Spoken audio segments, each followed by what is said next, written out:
Hey everybody, Punisher88 here, coming at you once again with another Thursday review. I know, on a Friday. Anyway, today I'm reviewing Dark Knight 3: The Master Race, issue number 2. So, to those of you who watch my reviews, you guys know that I like to start with the cover first, so let's check it out. Now, right off the bat, yes, I love this cover. Why? Well, for the same reason I love the cover to Dark Knight 3: The Master Race issue number 1. It's very, very simple. As you guys may remember, the cover to issue number 1 is all black with a white outline, and in this case, Andy Kubert basically did a complete 180, and now we got a complete white background with some black on it. It's alright with me, because as I said before, I dig simple comic book covers along with covers that have tons of explosive color. So, yeah, I'm cool with this cover. So anyway, from the cover alone, do I think this book's batting 1,000? Yeah, I do. But that's just the cover. Now it's time to get down to what I like to call the nitty-gritty. But before we do, I just want to take the time to mention to any new viewers out there or any new subscribers to my channel that if at any time during this review or any of my past reviews you guys notice that I look up and down at the camera quite a bit or it sounds like I'm reading to you guys, the reason for that is I keep my notes in front of me. Why? Well, there's a couple reasons. The first one being, with the notes, I find it helps the review flow a lot smoother. Second, with the notes in front of me, let's say I'm reading part of the review and I get stuck. I can backtrack and then keep going. And third, well basically when it comes to memorizing text, it has never been one of my strong suits. So therefore, the notes are actually a help aid. So if you guys are cool with that, awesome.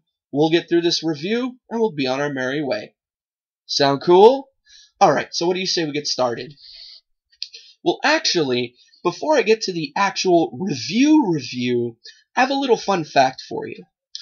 Dark Knight 3 number 1 was the highest selling comic book in the month of November with 440,000 sales.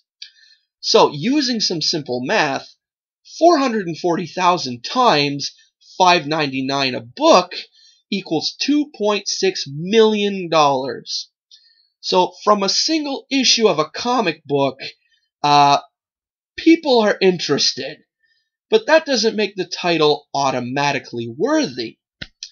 So last month, we learned Carrie Kelly was donning the cape and cowl by way of her kicking cops' asses, pretty much. She was hauled in, though, which is where this issue begins. Meanwhile, the Atom is attempting to save Kandor by growing them to human size. Considering this series is subtitled The Master Race, something tells me that's a bad idea. So, why does this book matter? Well, let's face it, 440,000 people can't be wrong, right? Plus, writer Brian Azzarello is taking a story by Frank Miller and doing something very poetic.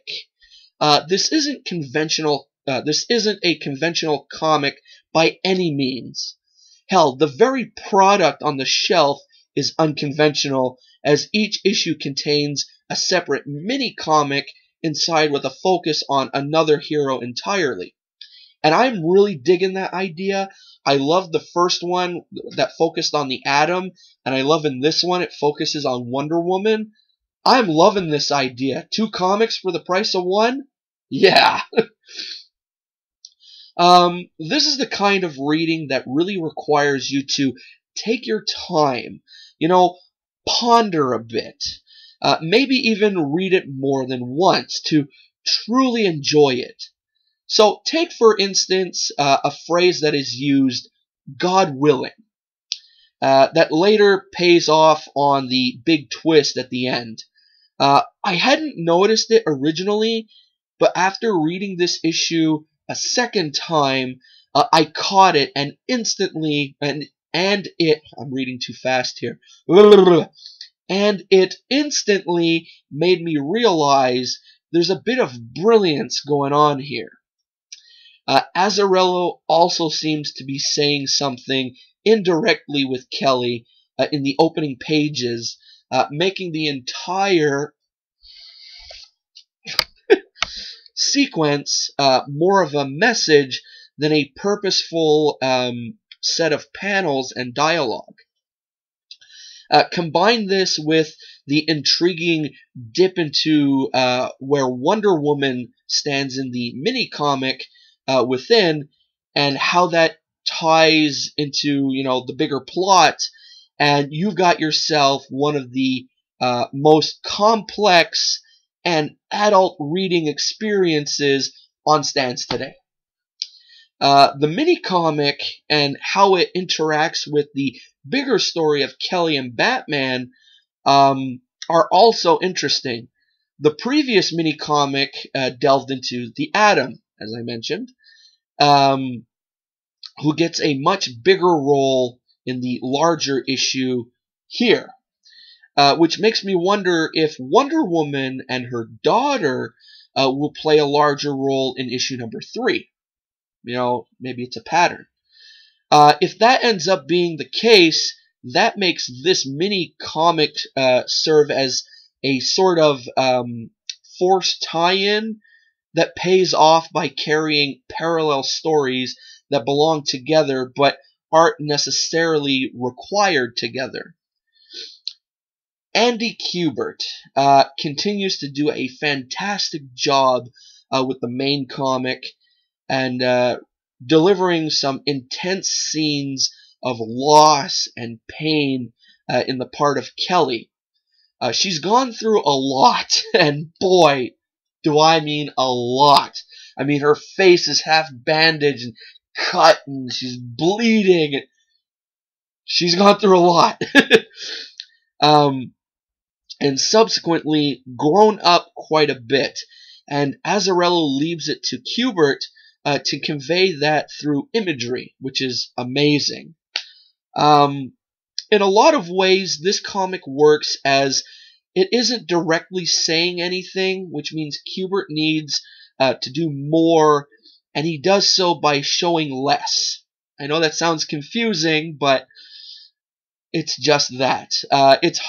It's hard to describe, but there's a minimalism that's poetic there.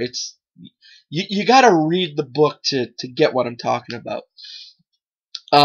Meanwhile, Eduardo Rizzo, I think it's how you say his name, Risso. Rizzo? Anyway, I'm gonna say Rizzo. Eduardo Rizzo draws the mini-comic set on Paradise Island. He draws Wonder Woman in a very sleek, strong, and uncompromising way that suits the character very well. His lines remind me of Miller's work, although his layouts are much more conventional looking. So it's like very neat, cleaned up Frank Miller. I know, hard to think of, huh? We're so used to Frank Miller's artwork being so gritty and to think of a very clean and, anyway. I don't want to start rambling. So while the veiled sort of storytelling makes the reveals earned and matter more, many people are going to be frustrated with the slow opening scene. What is Kelly even talking about? It's confusing on purpose, which makes the reader feel almost stupid for it. Hence it's best to read this more than once just so you get an understanding of everything. This comic is slowly revealing its hand, and in doing so reads in a poetic and extremely dramatic way. It pays off for readers who want complexity. Boy, does it ever, in their comics, and it's incredibly exciting since this isn't seen every day. If the creators behind the book can stick the landing and deliver a climax we can only dream of, this is going down as one of the best works of superhero fiction in quite some time. I'll put my last buck on that. So, pros and cons. Pros. The main story works well with the mini comic. Solid art by both artists, and the story is rewarding to those who pay very close attention. Cons? Nothing. If I had to rate this book, this is getting another solid 10. So, yeah, I would recommend this. I recommend this whole darn series, man. It is really good. And I'm not just saying that because I'm a big Frank Miller fan or being a Brian Azzarello fan, but I mean this is some good writing here, and we're only 2 issues in, and I think this is going for 8 issues. Jump on it while you can. I know the $5.99 price tag may seem a little scary, but just think, you're getting the main story and you're getting a mini comic for the price of one. So, yeah, I'd say jump on this while you can, man. So, anyway, there's your Thursday comic review on a Friday. I apologize for it being late, but as I've been saying, with the holidays and everything, and life in general, it just gets in the way sometimes, so you can't do everything you want. But I promise, starting next week, I'm going to be back onto my schedule of doing my videos when they're supposed to come out. I promise. Alrighty, so that's it for now. I hope you enjoyed this video, by the way. If you did, give her a thumbs up. If not, give her a thumbs down. And if you enjoy videos like this one, take a look around my channel. I got plenty of them. Over 300 of them, actually, of various stuff. But if you enjoy comic reviews like this one, well, normally I do a new review every Thursday and Saturday. Thursday is a current comic, and Saturday is either a back issue book, a hot topic book, or something that just really catches my eye. Also, if you're into unboxings, since I am a member of the Marvel Collector Corps, if everything goes according to plan, usually I do a new unboxing every 2 months. But again, as you guys know, there was a whole mix-up. So again, crossing our fingers for February. Bring on Deadpool. And also, if you're into backstories on lame comic book characters, well, every Wednesday, again, if I'm able to, I pick a new character at random and give you guys the dirt on them. Basically, who created the character, when they made their first appearance, yada, yada, yada. And also, if you're into comic book hauls and whatnot, I got plenty of those too. And also, while looking around, make sure to comment on any video you like, because I love reading viewer comments. And also, like or dislike any video you watch. Yes, I did say dislike, because let's face it, no one's perfect, right? And then when all is said and done, before leaving, make sure to click that subscribe button. Alrighty, so that's it for now. I will be seeing you guys tomorrow for the weekend comic review. And also, I am planning on doing my Christmas haul finally. I was waiting for a book to come in the mail. It came yesterday. So I'm getting everything together. So I'll have that. And of course, episode 6 of Thoughts and Stuff for Jessica Jones. So there's some content coming your way this weekend. And then again, I know I keep saying it, but I was trying last Sunday. I wasn't able to because there was a full house again. But Comic Talk, I'm going to try my best.